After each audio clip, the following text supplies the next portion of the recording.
दिनै जोंनि बड'लेण्ड ओनसोलनि थाखाय मोनसे जारिमिनारि सान। दिनैयो 2024 मायथाइयाव आसामाव जि आसाम सिभिल सार्भिस पास खालामनाय सा 82 सा पास खालामग्रा सुबुंफोरखौ दिनै बड'लेण्ड एडमिनिस्ट्रेटिभ स्टाफ कलेजाव गिबि खेबनि थाखाय बेवहाय ट्रेनिंनि जि राहा बे ट्रेनिंनि राहाखौ खालामनाय जादों। आरो एडमिनिस्ट्रेटिभ स्टाफ कलेज बे एडमिनिस्ट्रेटिभ स्टाफ कलेजा 2020 मायथाइनि 27 जानुवारियाव सुक्ति जानाय जि बिटिआर बे बिटिआर सुक्तिनि गेजेरजों बेयो मोनसे दफा दंफायोमोन। आरो बै हिसाबैनो बेनि उनाव सरकार दाखांनायनि उनाव बिटिआरनि गाहाय बिथां प्रमद बर'नि नाजानायाव दिनै 2020 मायथाइनि उनाव दिनै 2024 मायथाइ बे खम समनि गेजेराव माने एडमिनिस्ट्रेटिभ स्टाफ कलेजा बड'लेण्ड एडमिनिस्ट्रेटिभ स्टाफ कलेजा बेवहाय जाफुंनो थाखाय सम्भब जादों। आरो बेवहाय गासै आसामनिनो 2024 मायथाइयाव पास खालामनाय एसिएस बिथांमोना बेवहाय ट्रेनिं लादों। आरो बे ट्रेनिंआव गाहायै 6 शिड्युल ओनसोलाव बेनि जि खुंथाय बे खुंथाया माबायदिहै जायो बेनि सायाव फोरोंथाय होनाय। आरो मोननै राव, मोनसे जाहैबाय बर' राव आरो गुबुन मोनसेया जाहैबाय मिसिं राव। बे बर' आरो मिसिं रावनि सायाव बेवहाय फोरोंथाय होनाय जागोन। आरो बेखौ मोनथाम जि आयदा बे मोनथाम आयदाखौ लानानै दिनै क'क्राझार बिटिआरनि बड'लेण्डनि क'क्राझार ओनसोलाव थानाय बड'लेण्ड एडमिनिस्ट्रेटिभ जि स्टाफ कलेज बे स्टाफ कलेजाव बेखौ होनाय जागोन। आरो बेनि गेजेरजों नुनो मोनदों बे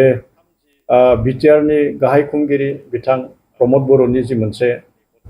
लुबैनाय जि मोनसे सिद्धान्त बे सिद्धान्तआ दिनै मोगथां जादों।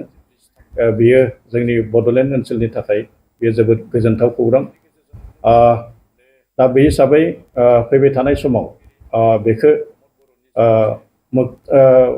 बेखौ मोनसे जौगा महरजों लांनो थाखाय नैबे आथिखालाव बिटिआर सरकारा बेनि सायाव खामानि मावबाय थानायखौ नुनो मोनदों। आरो बे बिटिआर सरकारा बेखौ मोनसे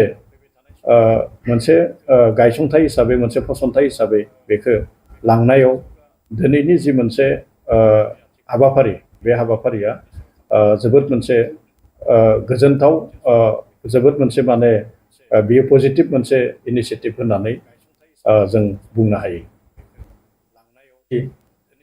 আমার বড়োলেণ্ড অঞ্চল তথা বড়োলেণ্ডবাসীৰ কাৰণে এটা ঐতিহাসিক দিন। 2020 চনৰ 27 জানুৱাৰী এইদিনা বিটিআৰ চুক্তি হৈছিলে।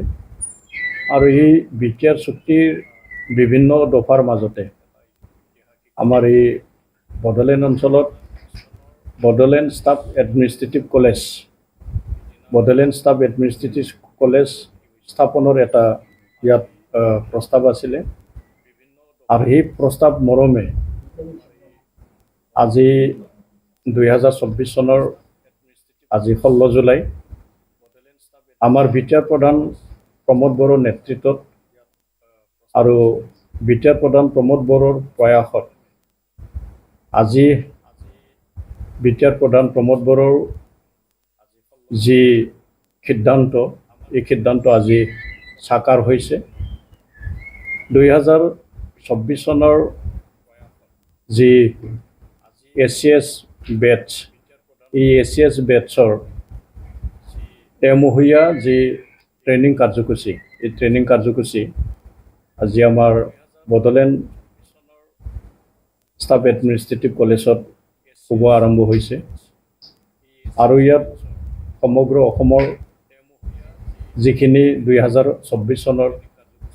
এচিএছ পাইছিলে তেখেতসকলে ইয়াত অংশগ্ৰহণ কৰিছে। আৰু আজি এই ট্ৰেইনিঙৰ জৰিয়তে বিশেষকৈ ইয়াত যি আমাৰ অসমত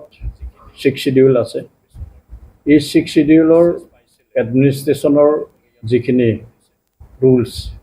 এই ৰুলছৰ ওপৰত আৰু বৰ্তমান অসমত বিভিন্ন ভাষা আছে আৰু সেই ভাষাৰ যি দুটা ভাষা আমাৰ বড়ো ভাষা আমি সকলোৱে জ্ঞাত বড়ো ভাষা ভাৰতৰ যি সংবিধান এই সংবিধানত 8 শিডিউলৰ অন্তৰ্ভুক্ত হৈছে আৰু এই বড়ো ভাষাৰ লগতে ইয়াত মিচিং ভাষাৰো ইয়াত প্ৰশিক্ষণ দিয়া হ'ব আৰু হিচাপে আজি ইয়াত 3টা শিতানত যেটো মানে 6 শিডিউল এডমিনিষ্ট্ৰেশ্যনৰ ওপৰত বড়ো ভাষা আৰু মিচিং ভাষা এই দুটা ভাষাৰ ওপৰত যিখিনি মানে এচিএছ বিষয়া আছে এই এচিএছ বিষয়াসকলক ইয়াত ট্ৰেইনিং দিয়া যি কাৰ্যসূচী আজি শুভাৰম্ভ হৈছে আৰু এই আজি সেই কাৰণে মই আজি এইটো ঐতিহাসিক দিন বুলি মই অভিহিত কৰিছোঁ আৰু সঁচাকৈ ইয়াত আজি ঐতিহাসিক দিনে হয় সবে সাক্ষী হৈ ৰৈছে ইয়াত এই যে दिनै जोंनि बड'लेण्ड ओनसोलनि थाखाय मोनसे जारिमिनारि सान दिनैयो 2024 मायथाइयाव आसामाव जि आसाम सिभिल सार्भिस पास खालामनाय सा 82 सा पास खालामग्रा सुबुंफोरखौ दिनै बड'लेण्ड एडमिनिस्ट्रेटिभ स्टाफ कलेजाव गिबि खेबनि थाखाय बेवहाय ट्रेनिंनि जि राहा बे ट्रेनिंनि राहाखौ खालामनाय जादों आरो एडमिनिस्ट्रेटिभ स्टाफ कलेज बे एडमिनिस्ट्रेटिभ स्टाफ कलेजा 2020 मायथाइनि 27 जानुवारियाव सुक्ति जानाय जि बिटिआर बे बिटिआर सुक्तिनि गेजेरजों बेयो मोनसे दफा दंफायोमोन आरो बै हिसाबैनो बेनि उनाव सरकार दाखांनायनि उनाव बिटिआरनि गाहाय बिथां प्रमद बर'नि नाजानायाव दिनै 2020 मायथाइनि उनाव दिनै 2024 मायथाइ बे खम समनि गेजेराव माने एडमिनिस्ट्रेटिभ स्टाफ कलेजा बड'लेण्ड एडमिनिस्ट्रेटिभ स्टाफ कलेजा बेवहाय जाफुंनो थाखाय सम्भब जादों आरो बेवहाय गासै आसामनिनो 2024 मायथाइयाव पास खालामनाय एसिएस बिथांमोना बेवहाय ट्रेनिं लादों आरो बे ट्रेनिंआव गाहायै 6 शिडिउल ओनसोलाव बेनि जि खुंथाय बे खुंथाया माबायदिहै जायो बेनि सायाव फोरोंथाय होनाय आरो मोननै राव मोनसे जाहैबाय बर' राव आरो गुबुन मोनसेया जाहैबाय मिसिं राव बे बर' आरो मिसिं रावनि सायाव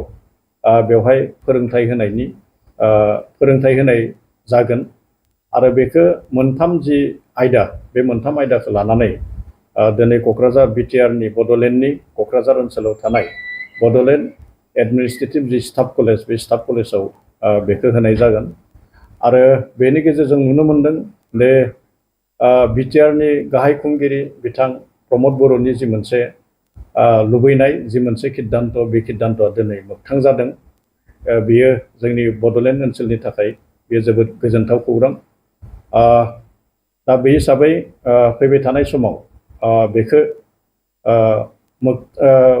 बेखौ मोनसे जौगा महरजों लांनो थाखाय नैबे आथिखालाव बिटिआर सरकारा बेनि सायाव खामानि मावबाय थानायखौ नुनो मोनदों आरो बे बिटिआर सरकारा बेखौ मोनसे गायसंथाय हिसाबै मोनसे फसंथाय हिसाबै बेखौ लांनायाव दिनैनि जि मोनसे हाबाफारि बे हाबाफारिया जोबोद मोनसे गोजोनथाव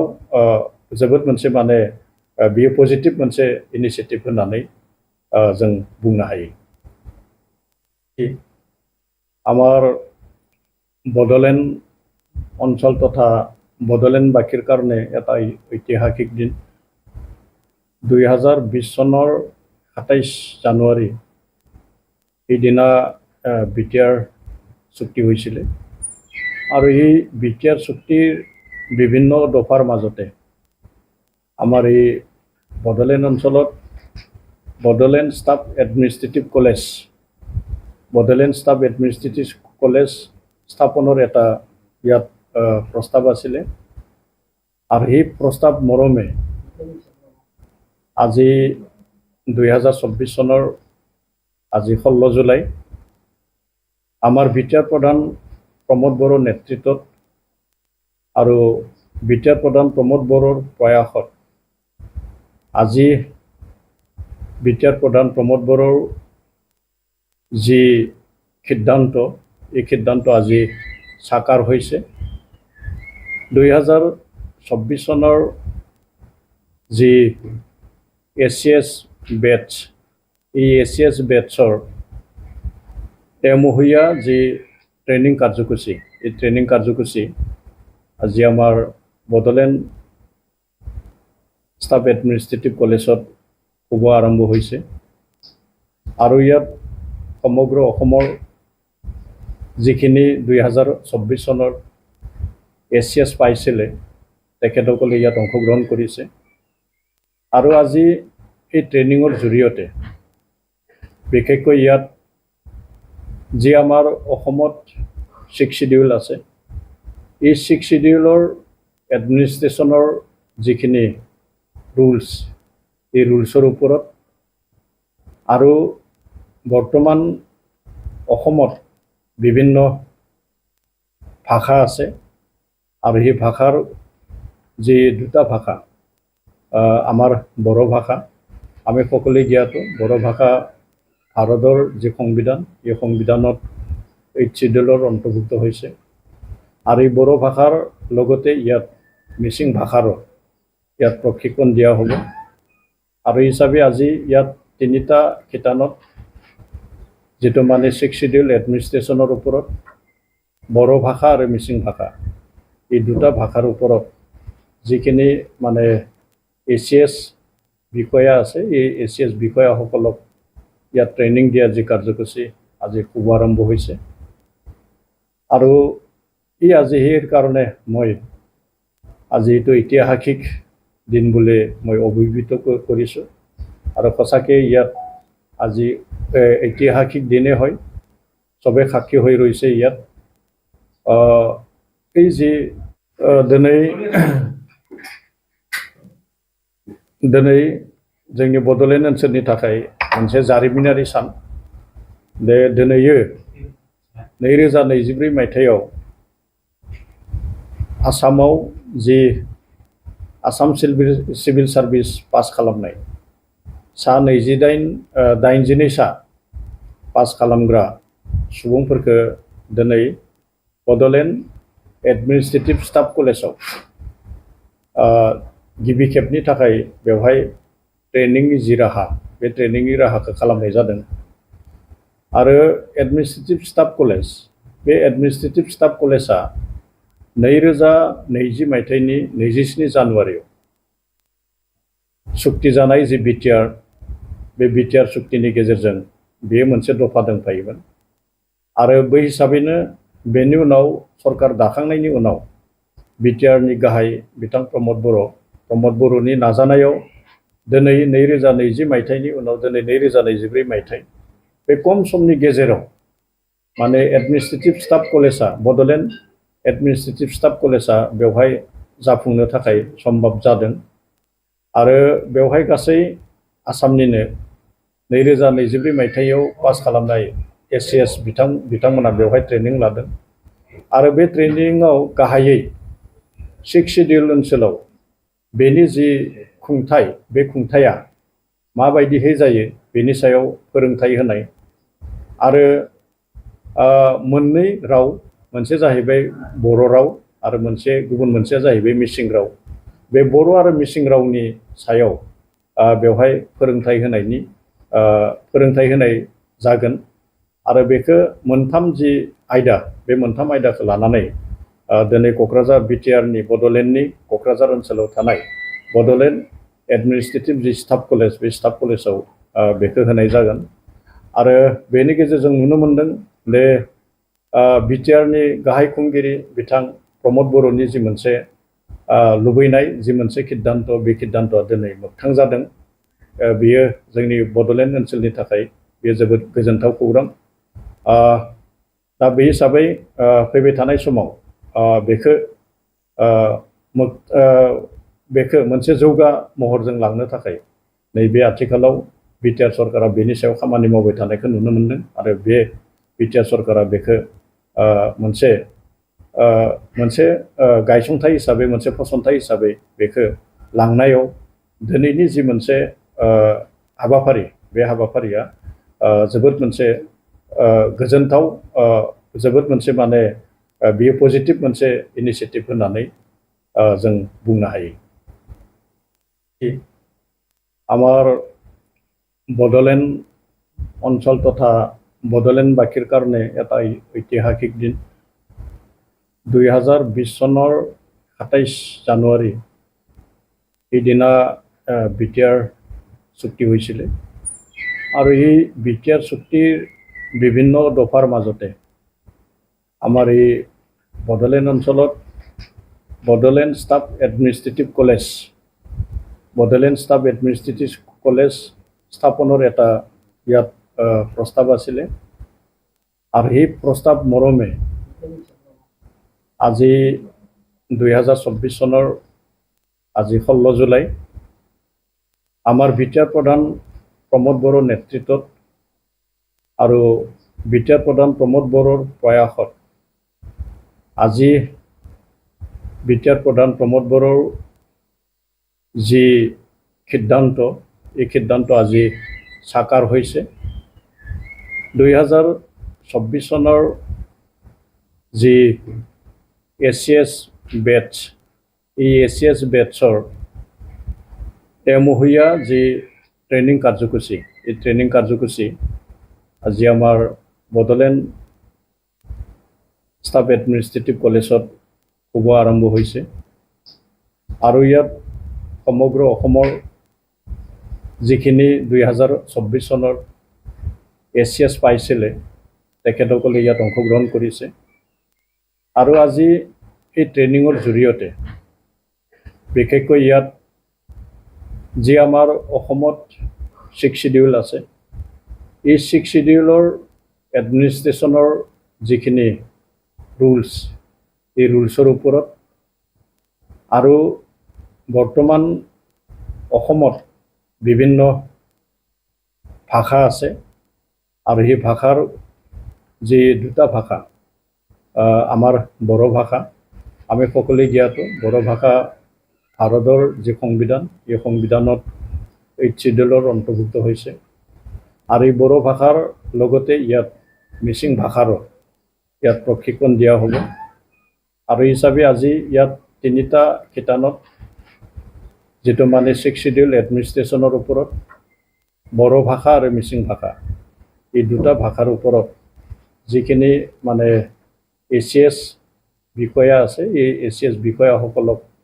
ইয়াত ট্ৰেইনিং দিয়া যি কাৰ্যসূচী আজি শুভাৰম্ভ হৈছে আৰু এই আজি সেই কাৰণে মই আজি এইটো ঐতিহাসিক দিন বুলি মই অভিহিত কৰিছোঁ আৰু সঁচাকে ইয়াত আজি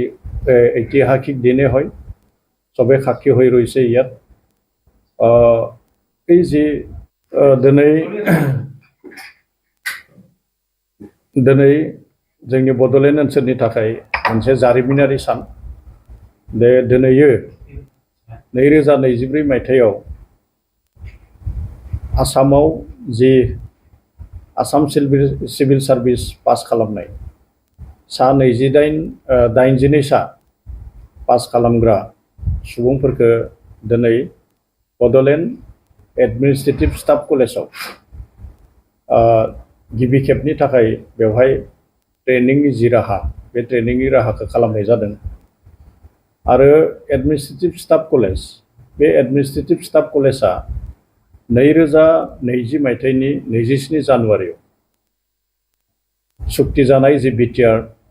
बे बिटिआर सुक्तिनि गेजेरजों बेयो मोनसे दफा दंफायोमोन आरो बै हिसाबैनो बेनि उनाव सरकार दाखांनायनि उनाव बिटिआरनि गाहाय बिथां प्रमोद बर'नि नाजानायाव दिनै 2020 मायथाइनि उनाव दिनै 2024 मायथाइ बे खम समनि गेजेराव माने एडमिनिस्ट्रेटिभ स्टाफ कलेजा बड'लेण्ड एडमिनिस्ट्रेटिभ स्टाफ कलेजा बेवहाय जाफुंनो थाखाय सम्भब जादों आरो बेवहाय गासै आसामनिनो 2024 मायथाइयाव पास खालामनाय ACS बिथांमोना बेवहाय ट्रेनिं लादों आरो बे ट्रेनिंआव गाहायै 6 शिडिउल ओनसोलाव बेनि जि खुंथाय बे खुंथाया माबायदिहै जायो बेनि सायाव फोरोंथाय होनाय आरो मोननै राव मोनसे जाहैबाय बर' राव आरो गुबुन मोनसेया जाहैबाय मिसिं राव बे बर' आरो मिसिं रावनि सायाव बेवहाय फोरोंथाय होनाय जागोन आरो बेखौ मोनथाम जि आयदा बे मोनथाम आयदाखौ लानानै दिनै क'क्राझार बिटिआरनि बड'लेण्डनि क'क्राझार ओनसोलाव थानाय बड'लेण्ड एडमिनिस्ट्रेटिभ जि स्टाफ कलेज बे स्टाफ कलेजाव बेखौ होनाय जागोन आरो बेनि गेजेरजों नुनो मोनदों बे बिटिआरनि गाहाय खुंगिरि बिथां प्रमद बर'नि जि मोनसे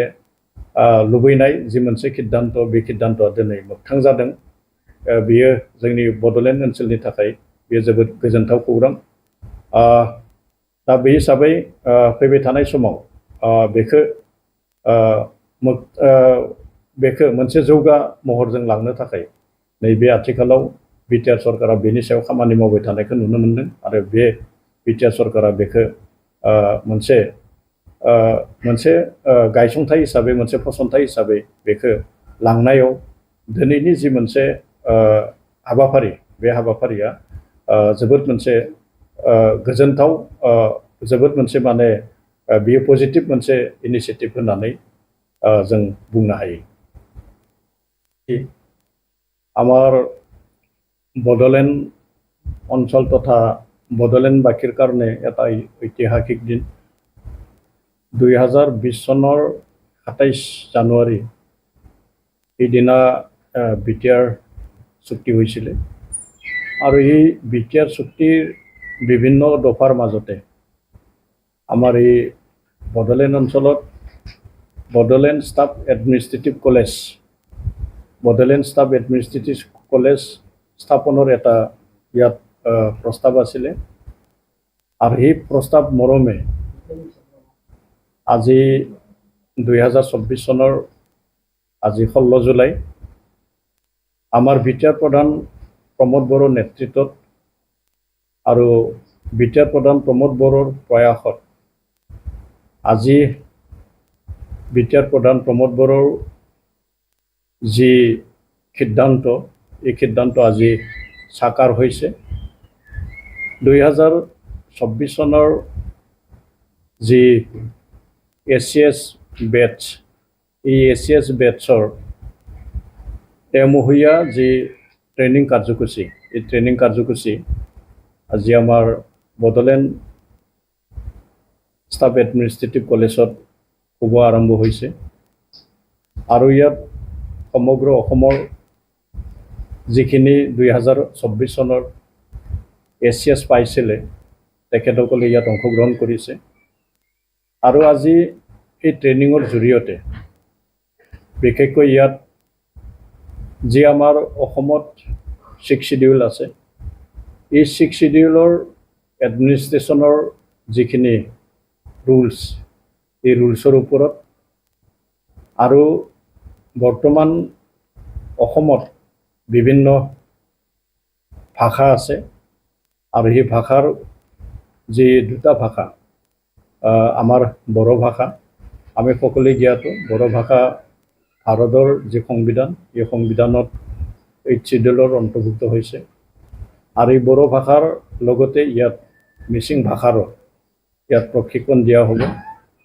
আৰু হিচাপে আজি ইয়াত তিনিটা শিতানত যেটো মানে 6 শিডিউল এডমিনিষ্ট্ৰেশ্যনৰ ওপৰত বড়ো ভাষা আৰু মিচিং ভাষা এই দুটা ভাষাৰ ওপৰত যিখিনি মানে এছিএছ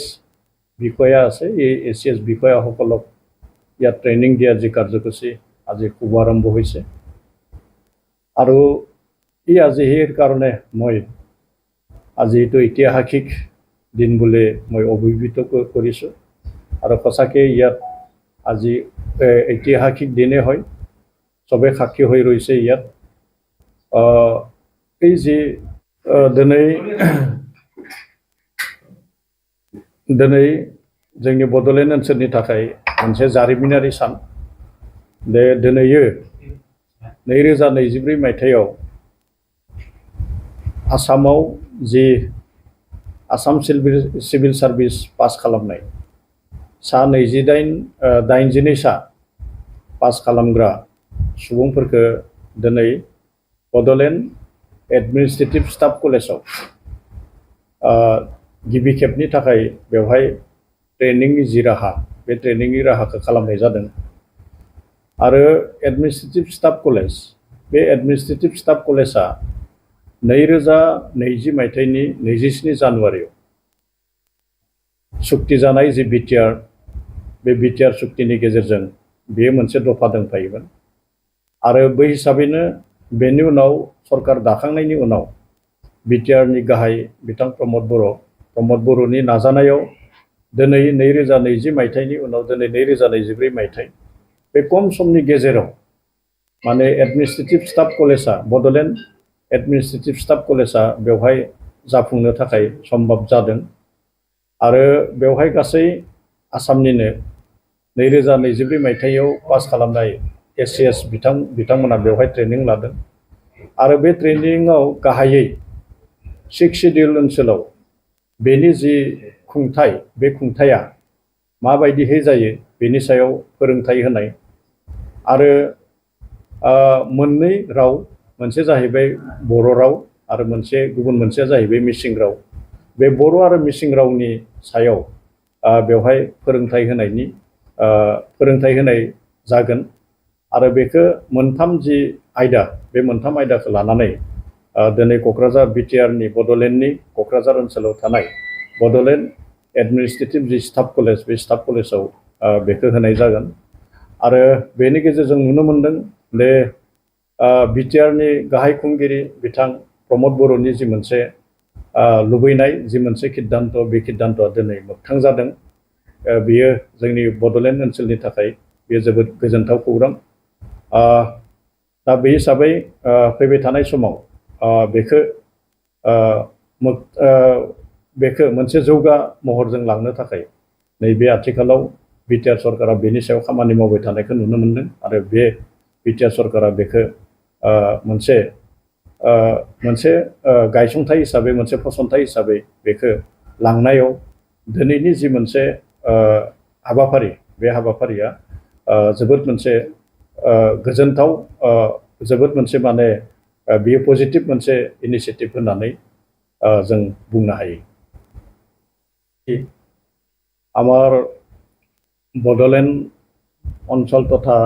বড়োলেণ্ডবাসীৰ কাৰণে এটা ঐতিহাসিক দিন 2020 চনৰ 27 জানুৱাৰী এইদিনা বিটিআৰ চুক্তি হৈছিল আৰু এই বিটিআৰ চুক্তিৰ বিভিন্ন দফাৰ মাজতে আমাৰ এই বড়োলেণ্ড অঞ্চলত Bodoland staff administrative college Bodoland staff administrative college স্থাপনৰ এটা ইয়াত প্ৰস্তাৱ আছিলে আৰু এই প্ৰস্তাৱ মৰমে আজি 2024 চনৰ আজি 16 জুলাই আমাৰ বিটিআৰ প্ৰধান প্ৰমোদ বড়োৰ নেতৃত্বত আৰু বিটিআৰ প্ৰধান প্ৰমোদ বড়োৰ প্ৰয়াসত আজি বিটিআৰ প্ৰধান প্ৰমোদ বড়োৰ যি সিদ্ধান্ত এই সিদ্ধান্ত আজি সাকাৰ হৈছে 2024 চনৰ যি এছিএছ বেটছ এই এছিএছ বেটছৰ এমহীয়া যি ট্ৰেইনিং কাৰ্যসূচী এই ট্ৰেইনিং কাৰ্যসূচী আজি আমাৰ বড়োলেণ্ড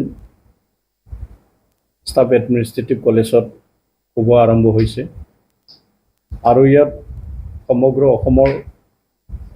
যিখিনি 2024 চনৰ এছিএছ পাইছিলে তেখেতসকলে ইয়াত অংশগ্ৰহণ কৰিছে আৰু আজি এই ট্ৰেইনিঙৰ জৰিয়তে বিশেষকৈ ইয়াত যি আমাৰ অসমত 6 শিডিউল আছে এই 6 শিডিউলৰ এডমিনিষ্ট্ৰেশ্যনৰ যিখিনি ৰুলছ এই ৰুলছৰ ওপৰত আৰু বৰ্তমান অসমত বিভিন্ন ভাষা আছে আৰু এই ভাষাৰ যি দুটা ভাষা আমাৰ বড়ো ভাষা আমি সকলোৱে জ্ঞাত বড়ো ভাষা ভাৰতৰ যি সংবিধান এই সংবিধানত 8 শিডিউলৰ অন্তৰ্ভুক্ত হৈছে আৰু এই বড়ো ভাষাৰ লগতে ইয়াত মিচিং ভাষাৰো ইয়াত প্ৰশিক্ষণ দিয়া হ'ব আৰু হিচাপে আজি ইয়াত 3টা শিতানত যেটো মানে 6 শিডিউল এডমিনিষ্ট্ৰেশ্যনৰ ওপৰত বড়ো ভাষা আৰু মিচিং ভাষা এই দুটা ভাষাৰ ওপৰত যিখিনি মানে এচিএছ বিষয়া আছে এই এচিএছ বিষয়াসকলক ইয়াত ট্ৰেইনিং দিয়া যি কাৰ্যসূচী আজি শুভাৰম্ভ হৈছে আৰু এই আজি সেই কাৰণে মই আজি এইটো ঐতিহাসিক